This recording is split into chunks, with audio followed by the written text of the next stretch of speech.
Science is all fun and games until someone accidentally unravels the cosmos.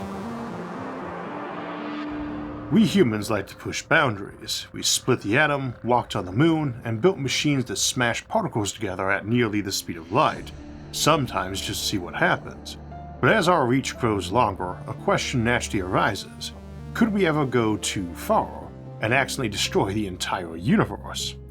Today we'll be diving into some of the wildest, weirdest, and most unsettling scenarios from physics and science fiction alike, though only the ones with some plausible basis in science. We won't be covering what would happen if Thanos got the Infinity Gauntlet again. We're only looking at cosmic level threats here, no climate collapse or nuclear war. Today we're asking what happens when you mess with the very laws of the universe. We'll begin with the concept of vacuum decay, the idea that our universe might not be in its most stable state, and that a single high-energy event could collapse it entirely. Then we'll explore strange matter conversion, where one rogue particle could start turning all matter into something alien and fatal. From there we'll turn to grey goo and runaway nanotechnology, uncontrolled energy reactions, and the dangers of cosmic engineering gone wrong. Then we'll get even stranger. We'll ask what might happen if we alter the fundamental constants of nature, or if our universe is just one of many floating on a higher dimensional membrane, and what happens if our universe's brain collides with another. We'll look at the paradox of time travel, and what would happen if we were living inside a simulation that could crash or get shut down. We'll wrap up the main section by asking if tampering with dark energy, or the structure of space-time, could trigger a big rip, or even reboot the universe altogether. Finally, we'll ask why none of this has happened, at least not that we know of. Is it a testament to the stability of the cosmos, a clue in the ongoing mystery of the Fermi paradox, why we see no signs of alien civilizations, or is it simply the anthropic principle at work, that we can only exist in a universe where nothing has gone catastrophically wrong, yet, or maybe, as is often the case for life, if what exists today arose upon the ruins of someone else's grand mistake. The good news is we've never destroyed this universe before. The bad news is we're getting better at trying. So, buckle in. Today we're not just playing with fire, we're playing with existence itself. And just in case the universe does not end today, make sure to like the episode and subscribe to the channel for more science and futurism with I, your humble guide and narrator, Isaac Arthur. Vacuum decay, false vacuum collapse. You've probably heard of vacuum decay or false vacuum collapse before. It's one of those ideas that feels like it belongs in science fiction, yet it comes straight from modern quantum field theory. We talked about it before in our episode on vacuum energy, and honestly, it deserves an episode of its own, but here's the short version. In physics, when we talk about a vacuum, we don't just mean empty space. That kind of nothingness doesn't really exist anywhere we can observe. Wherever you look, there's always something, whether it's a drifting atom, a lonely neutrino, a stray photon from the early universe, or even the subtle fluctuations of quantum foam. Indeed, even space itself is something. It has structure and energy, so a vacuum can't really be empty, not in the truest sense. And foam is a fitting word. Many physicists suspect our universe might just be a thin surface layer floating above a deeper sea, and the space itself is bubbling with activity even in regions we call empty. This quantum foam is a restless froth of energy, particles, and space-time geometry, fleeting structures that pop into and out of existence even within you and me. At these incredibly small scales, down around the Planck length, quantum fluctuations become so intense that tiny wormholes, bubbles of space-time, or even microscopic black holes might momentarily form and vanish in a chaotic blur. These are not stable objects, just brief blips where the classic idea of space and time breaks down. And as we discussed in other episodes, even nuclear reactions, like protons turning into neutrons or quarks rearranging, are made possible by these virtual particles. Something pops out of the foam, interacts with real particles, and vanishes again, leaving behind some measurable change. Now, here's where it gets weird, or weirder. The idea behind false vacuum decay is that our vacuum, or empty space, might not actually be that true ground state. It is, after all, not actually empty, which is what a true vacuum would be, not empty in the everyday sense, but the most stable and lowest possible energy state of space itself. A person who falls off various levels of a cliff might think, on landing and floating in the water, that they've reached the lowest state, not realizing the ocean floor is far deeper and the planetary core even further down. It wouldn't even cross most people's mind to think that the Sun or the galactic core are even further down, but in many ways it is better to think of the Sun as the bottom of the solar system, not the center. Another analogy using ordinary matter is for the example of diamond that is a metastable form of carbon. The true ground state is graphite, a bit ironic given their cost. This means in a sufficiently long time, as a result of random fluctuations, the chemical bonds will start rearranging and all diamonds will turn into pencil lead. Sorry, Mr. Bond, diamonds are not forever, even if their decay time is several ages of the universe. Similarly, our vacuum might be a metastable state pushed above a deeper, lower energy reality. If something, say a sufficiently high energy event or a rare quantum fluctuation, punched through that deeper level, it could trigger a collapse. As for how much energy that would take, we don't really know, but our growing understanding of the Higgs potential suggests we might be closer to that edge than we'd like. That wouldn't be too surprising, given that our universe presumably had to emerge from a high-energy Big Bang, and we've already created particles in the tera-electron-volt range and detected cosmic rays even bigger, so the threshold must be higher than that, probably by a factor of a quadrillion or more.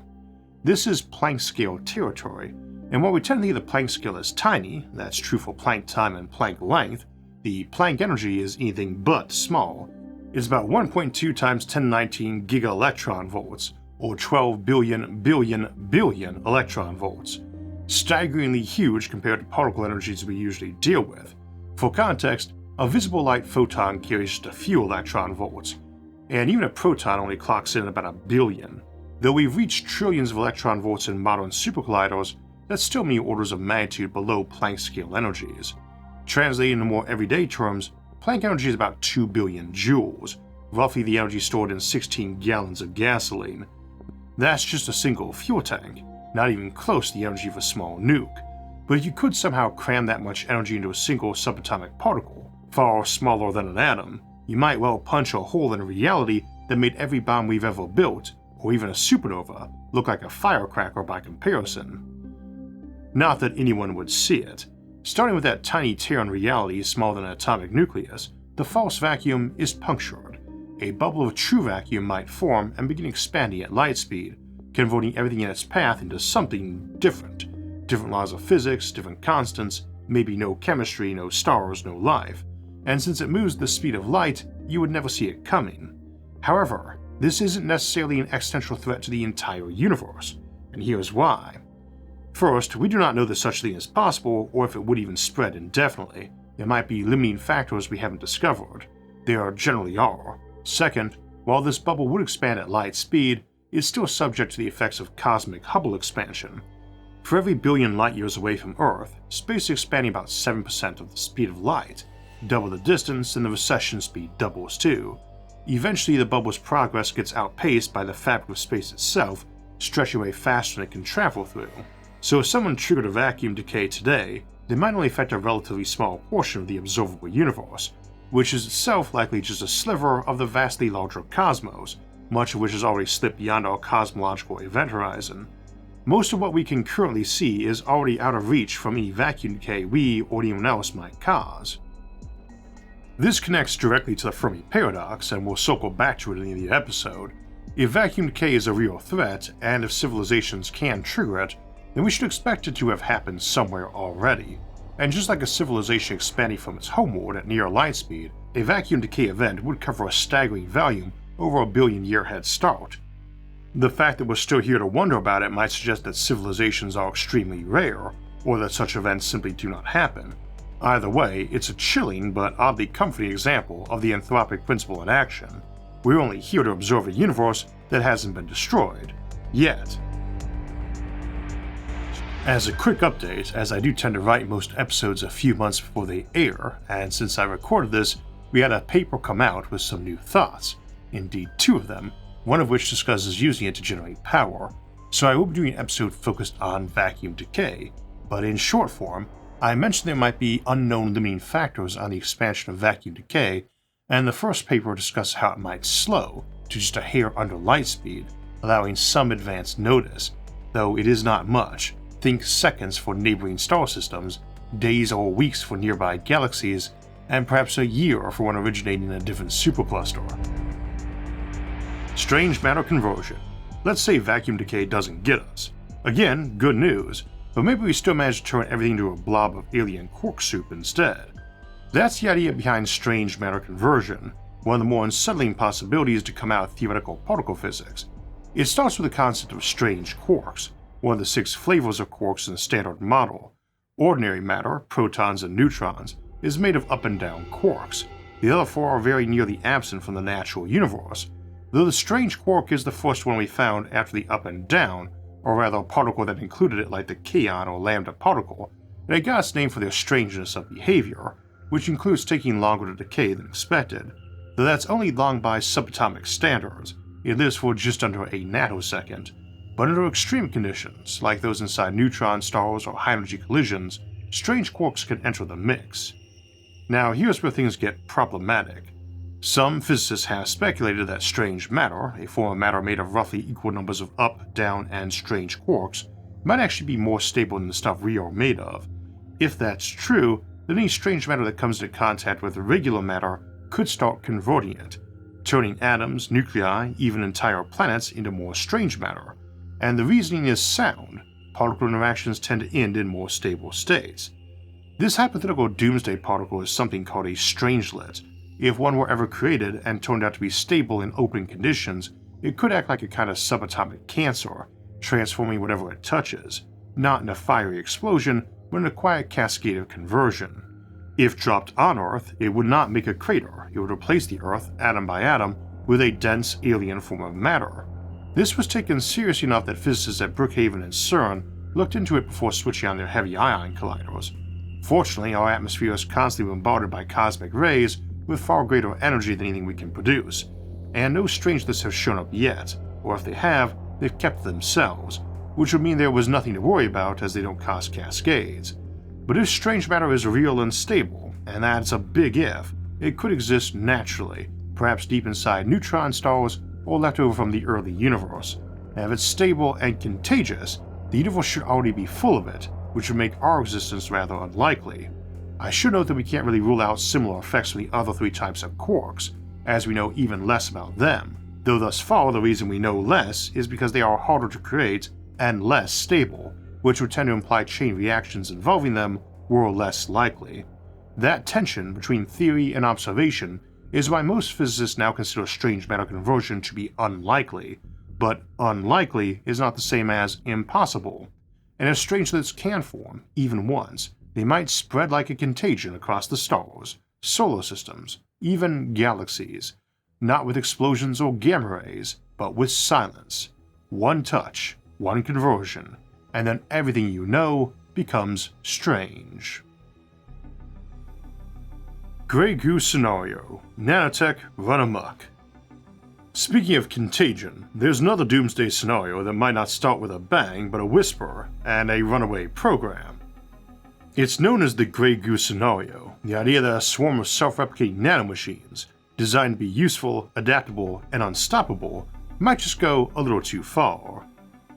Originally proposed by Eric Drexler in the 1980s, this isn't just about robots gone rogue. It's about tiny machines, possibly only on the scale of molecules or even atoms, capable of using ambient material, carbon, metal, organic matter, as raw resources to make more of themselves. They eat, replicate, and repeat, and if they're programmed wrong or left without proper safeguards, then they might not stop. A disaster like this wouldn't be flashy, there's no giant explosion, no alien invasion. Just everything around us is gradually being taken apart, molecule by molecule, and converted into a uniform mass of replication sludge. Not universe-ending, but very much life-ending. It's a planetary apocalypse with no evil overlord or asteroid needed, just a simple error in the script and a machine doing exactly what it was told to do.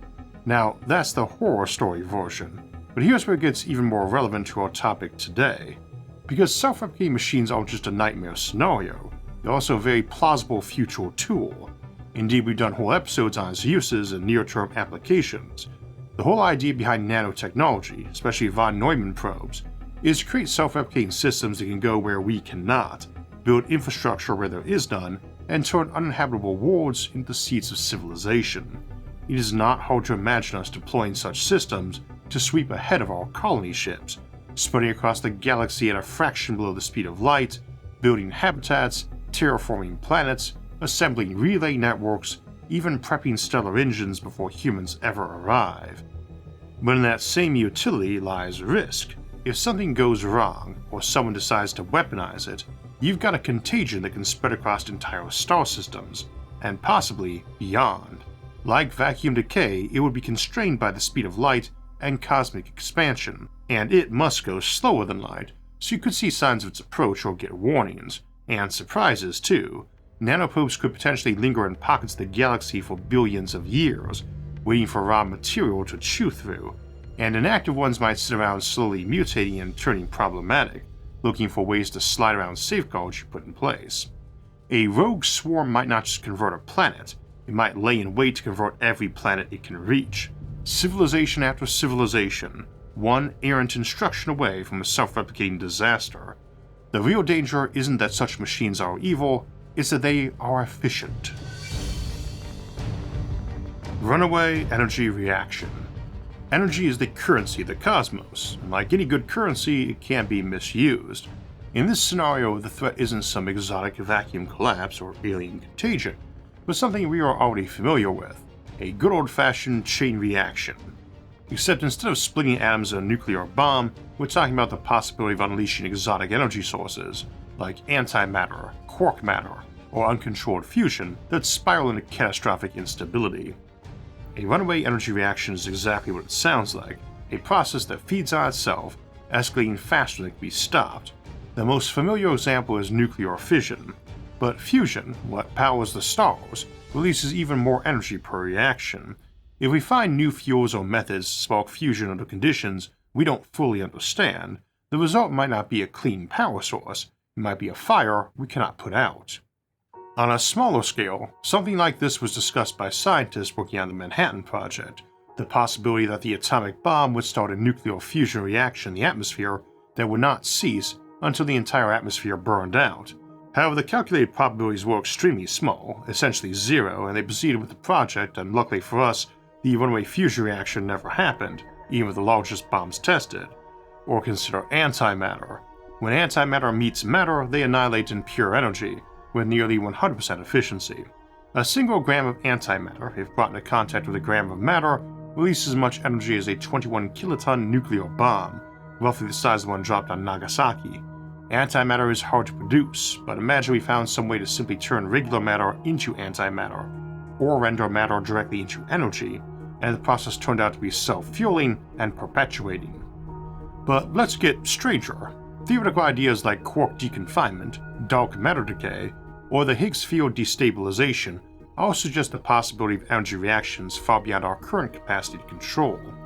In principle, triggering one of these at the wrong scale, or in the wrong environment, might ignite surrounding material in unexpected ways, or even destabilize the fields that hold space-time itself together. Now, to be clear, none of this is currently considered a likely risk by physicists. In most models, these reactions either require impossible conditions or naturally fizzle out. But the concern isn't just whether physics allows it, it's that as we push toward higher energies in fusion, antimatter, or even quantum computing, we're tinkering with tools that operate at the same scale as the fundamental forces themselves. It's the classic sci-fi trope of the doomsday device, a single machine designed to generate more power than the universe is ready to handle. Whether it's meant to power a planet or crack one in half depends entirely on how well we understand it, and whether someone forgets a decimal point along the way. After all, no superweapon in fiction ever starts with the words, "This should be perfectly safe." Altering the constants of nature.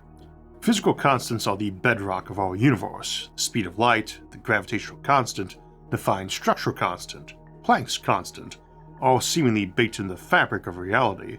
But if they are not truly constant? What if they are adjustable, or emerge from deeper fields we might one day learn to manipulate?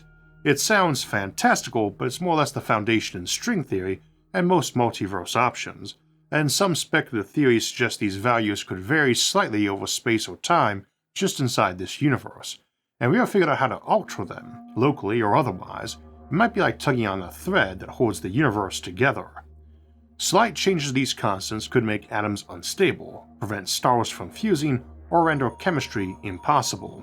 Gravity is trillions of times weaker than the other forces, and if we just made it one order of magnitude stronger, this planet, this solar system, and even this galactic cluster would be screwed.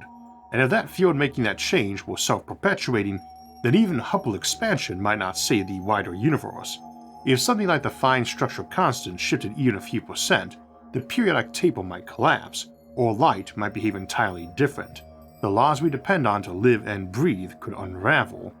In that sense, tweaking physical constants isn't like changing the settings on a machine, it's more like changing the shape of the machine itself. If these values are rooted in a deeper structure of spacetime or quantum fields, tampering with them could ripple outward in unpredictable and destructive ways. It's the cosmic equivalent of pulling a pin in a machine you don't fully understand, only to find out it was load-bearing or a grenade. Brane collision, M-theory catastrophe. As we discussed in our episode on untangling string theory, in string theory and M-theory, our universe may not be everything there is. Instead, we might exist on a three-dimensional membrane, a brane, floating in a higher dimensional space called the bulk. Other branes could exist parallel to ours, each with its own universe and laws of physics. Normally, we would never notice them, but if our brane were to drift, warp, or ripple, especially due to high-energy experiments, or space-time manipulations, it could collide with another brane.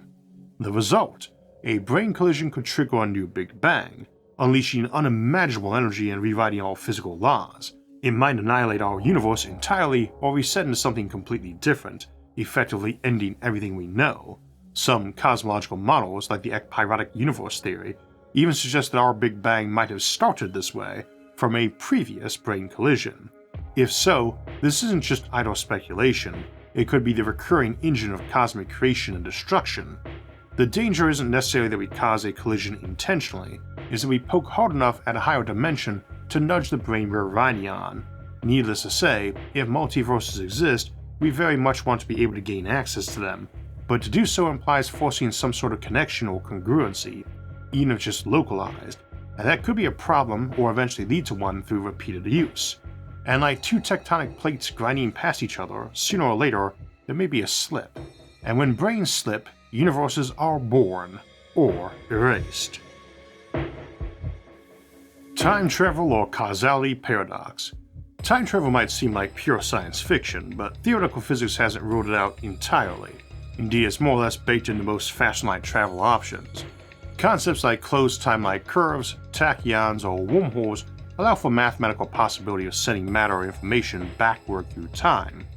But with time travel comes paradox. What happens if you alter the past in a way that prevents your own present from existing? Kill your grandfather, stop your own invention, or send in a warning that changes history? These violations of causality might not just be paradoxical, they could be physically fatal to the universe. Stephen Hawking proposed the chronological protection conjecture, a kind of cosmic safety mechanism that prevents time travel precisely because of its paradoxical potential. It might mean time loops collapse before they begin, or that something more catastrophic happens. The universe defends its timelines by destabilizing any structure that violates it. If time travel is ever possible, then it's also possible to break reality by misusing it. Even just information from the future could create feedback loops too complex to resolve, like causality tying itself in a knot. So while time travel might offer exciting potential, it also opens the door to self-erasing contradictions. You switch on your first FTL drive and erase your civilization from history, or maybe more than that, the universe might prefer destruction to paradox and confusion. When we ask if humanity could destroy the universe, we're really asking about its limits, the limits of science, of technology, and even our imagination. And this naturally raises another question. What happens when one of our greatest limits, mortality itself, disappears? That's the focus of my newest exclusive episode, The Economics of Immortality. In it, we look at how societies and economies might change when lifespans stretch for centuries, millennia, or even longer, and what challenges and opportunities that might bring. What does a society look like where someone might be 300 years old, look and feel 30, and been in the workplace and earning compound interest for multiple centuries? And what's it look like for someone who really is just 30 and trying to enter that workplace? The Economics of Immortality is out now on Nebula, where I've been posting these deep dive exclusives every month for years now, alongside extended editions of some regular episodes and other bonus content, and early ad-free releases of the main SFIA series. It's also home to amazing originals and exclusives from many other creators across science, history, philosophy, and more, so there's always something thought-provoking to discover.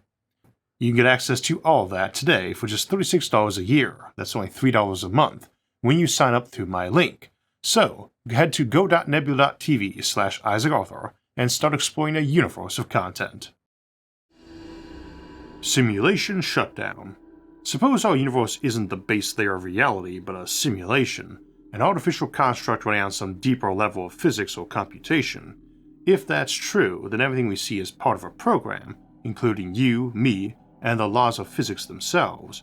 That might sound outlandish, but it's not really something we can rule out. It is entirely plausible that someone might be able to simulate a universe, or at least simulate some mind like you or I inside one.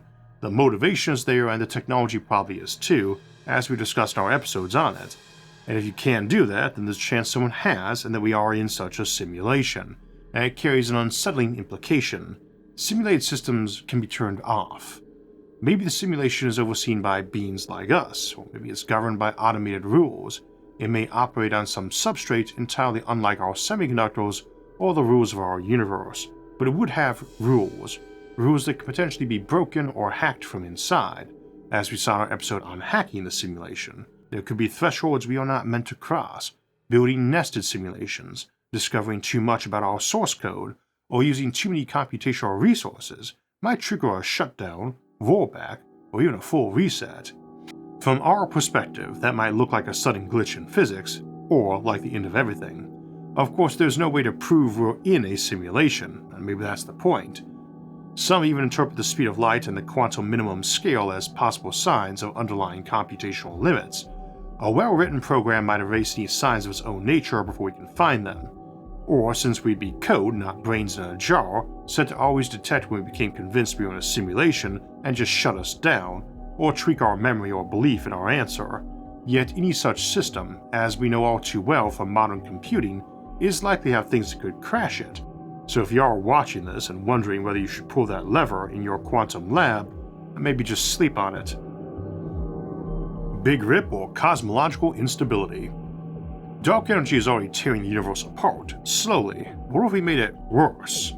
In current cosmology, dark energy caused the expansion of the universe to accelerate, but in some models, particularly those involving phantom energy, this acceleration increases without bound.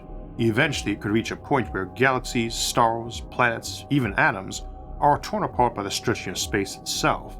If we tamper with vacuum energy, modify quantum fields, or introduce new forms of exotic energy, we might unintentionally destabilize space-time or accelerate expansion to catastrophic levels. Local experiments might trigger regional instabilities, or even rupture the balance of the whole universe. Unlike the heat death, which is cold and slow, the Big Rip is fast and violent.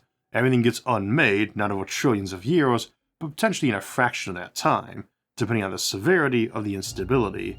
In short, mess with the cosmic balance, and you might not just break the speed limit, you might tear up the road entirely. It might be survivable though. See our episode Civilizations at the End of Time, The Big Rip, for more on the theory and how to survive it. Baby universe creation or collapse. Creating a pocket universe might sound like the ultimate experiment, a chance to play God on a cosmic scale, or avoid the inevitable entropic death of our universe and everyone in it. Theoretical physics does allow for the possibility of creating bubble universes or baby universes, possibly through mechanisms like quantum tunneling, vacuum inflation, or wormhole collapse. But here's the risk. When you birth a universe, you might not just build something new, you might consume something old, like ours. Some theories suggest the creation of a new universe might draw energy or space from our own, like a budding bubble pinching off from the fabric of reality. In the worst case scenario, the process might trigger a new Big Bang inside ours, expanding from a single point and engulfing everything. We wouldn't even notice until it arrived, if then. It might eat up our universe like a cancer in a host body. In essence, your high-tech laboratory experiment becomes a cosmic nesting doll, and you end up on the outside looking in, right before everything vanishes. The line between creation and destruction can be razor thin, and the more powerful our science becomes, the easier it gets to cross it. Why hasn't it happened yet, and what that tells us about aliens? We've run high-energy experiments, we've seen cosmic rays smashing into our atmosphere with energies far greater than anything humans can produce, and yet the universe has not unraveled. So why hasn't it happened? It could be that these threats, vacuum decay, strangelets, brane collisions, physical constant tweaking, are not actually feasible. Perhaps the universe is more stable than all models suggest, better programmed, or protected by unknown mechanisms we have not discovered. Or it hasn't happened yet because intelligent civilizations capable of triggering these events haven't yet arisen, or are so rare that even if they destroyed superclusters, no one was close enough to notice. Or it has happened before. Some theories suggest the silence in the cosmos, the Fermi paradox, might be the result of civilizations that reach a certain level of technological sophistication and accidentally trigger their own destruction. Maybe the Great Filter lies not in war or collapse, but in theoretical physics labs or overly ambitious cosmic engineering projects. They reached for the stars and pulled reality apart. But either that reality healed up before the tear reached us, or it didn't, and we are in a carry-on universe that arose upon the ashes of their reality. And then there's the Anthropic principle, the idea that we find ourselves in a universe stable enough for life and observation precisely because if we were not, we wouldn't be here to notice. In other words, perhaps trillions of unstable universes exist, or once did, but we are in one of the rare safe zones. That does not mean we cannot break it, just that we have not yet. And maybe the universe is holding its breath, waiting to see if we do. Before we close out for the day, since I had to amend the episode to mention vacuum decay updates, I figured I'd give some channel updates too. It's actually not uncommon for me to have to tweak an episode, especially since switching to the new format of being on screen, where I often miss removing a bad take. That was less common when I recorded the audio, edited it, and then made the video, so I had 2 shots to catch an error. We had them even then, but they've been more common of late, and I want to thank our longtime editor Keith Blockus, who tends to catch them when I post the draft videos, and doesn't tend to be in the credits when he catches those, since those are usually for folks who helped edit a script, made some graphics, or whose music we used. We are currently doing more episodes than the past, and people move on. This show turns 11 years old next week, so if you have any interest in helping out on the episodes by editing scripts, brainstorming episode ideas, making art, previewing the videos, or modding on any of our forums, shoot me an email. Please don't spam me though, that is my email, not some assistant. Second, it's been our custom to show the upcoming episodes for some time, and I plan to keep doing that, but I'm planning to drop the dates. I'd like to have back some of the flexibility of just saying this episode is coming up soon, rather than in exactly 10 days. I do plan to keep posting them in their tentative order of release though. It will just be tentative, and while we keep releasing every Thursday, I'd like for non-Thursday episodes to be able to come out more than just on Sundays. Same reason I stopped putting the date and episode number in the intro of the episodes too. On a final sadder note, as I'm writing this add-on, my Uncle Jim Arthur passed away at the VA hospital. Like my late father and my Uncle Bill, he served during Vietnam, and I lived with him as a kid for a while after he lived with my grandpa Arthur, so he was something of a surrogate dad. I think I got my sense of humor from him, and he taught me a love of gardening, cooking, forests, and how to play chess. Along with my parents and grandpa, he was also a sci-fi enthusiast, so I expect he have quite enjoyed an episode on the end of the universe, and this episode is dedicated to him. And thanks for watching, and getting to know him a bit, to help his memory stick around. As always, if you've enjoyed this episode, don't forget to like and subscribe and click notifications on, drop a comment on the episode, and until next time, thanks for watching and have a great week. Assuming the universe doesn't get destroyed in the meantime, of course.